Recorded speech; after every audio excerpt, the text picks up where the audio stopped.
Аз ғана зейнетақысы бар зейнеткерлерді бизнесті қызықтырмайды деп ойлау қате. Керісінше көптеген ұйымдар үшін зейнеткерлер тұрақты және жоғары табысты актив болып табылады.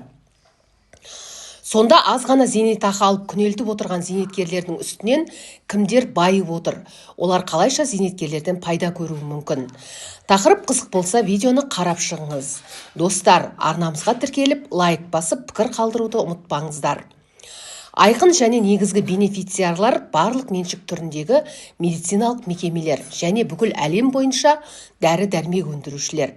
2025 жылы Қазақстан бюджетінен фармацевтика саласына қанша жүздеген миллиард теңге түскенін сараптап көрейік деп хабарлайды Караван медиа порталы. Мемлекет жыл сайын емханаларда және созылмалы науқастардың одан әрі тегін пайдалану үшін дәрілер мен медициналық бұйымдарды сатып алуға бюджеттен қаражат бөледі.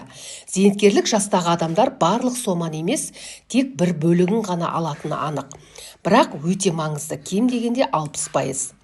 СК Фармация ТО дистрибьюторлық компаниясы өз сайтында хабарлайды. 2025 жылдың алғашқы 6 айында бірыңғай дистрибьютерлер ел өңірлеріне 1,1 миллиард бірлік дәрілік заттар мен медициналық мақсаттағы бұйымдарды жедел жөнелтті. Бұл жалпы сомасы 322 миллиард теңгені құрайды. Айта кету керек, 2025 жылға арналған дәрілік заттар мен медициналық мақсаттағы бұйымдарды сатып алудың жалпы сомасы 510 миллиард теңгені құрайды. Яғни тек Қазақстанның мемлекеттік бюджет есебінен отандық және әлемдік фармацевтикалық бизнес 2025 жылы барлық жастағы науқастар мен зейнеткерлерден 510 миллиард теңге пайда тапса, компаниялар алғашқы 6 айда 322 миллиард теңге табыс тауып үлгерген. Фармацевтика саласының қызметі мен миссиясы айқын болса, миллиардтаған бюджет қаржысы жұмсалып жатқан СК Фармация делдалдық компаниясының болуы сұрақ туғызады. Оларды әр уақытта депутаттар, жоғарғы есеп палатасы, баспасөз өкілдері, қарапайым халық сұраған болатын. Енді бұл тақырыптың тереңіне бармаймыз. СК Фармация ЖШС мемлекетке қанша шығын әкелетіні қызық.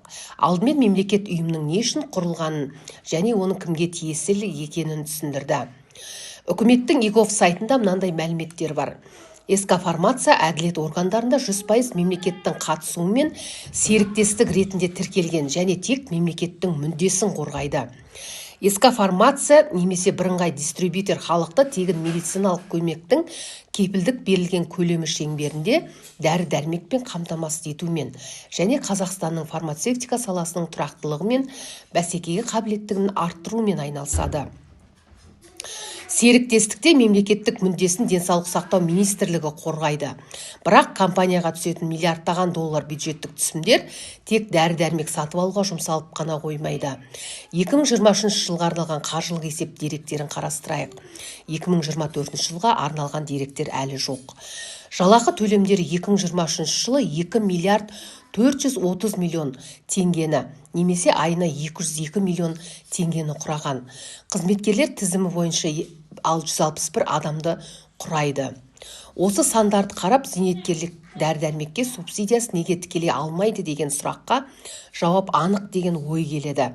Мемлекеттен тағы бір бенефициар көлік компаниялары мен төлем жүйесі. Қалалық көлік кәсіпорны зейнеткерлерге жеңілдетілген жол жүру үшін мемлекеттен өтемақы алады. Сондықтан олар шығынға ұшырамайды.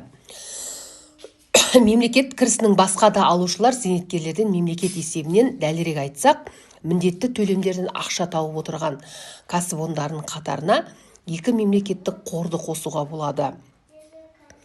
Міндетті медициналық сақтандыру қорын және бірыңғай жинақтаушы зейнетақы қорын.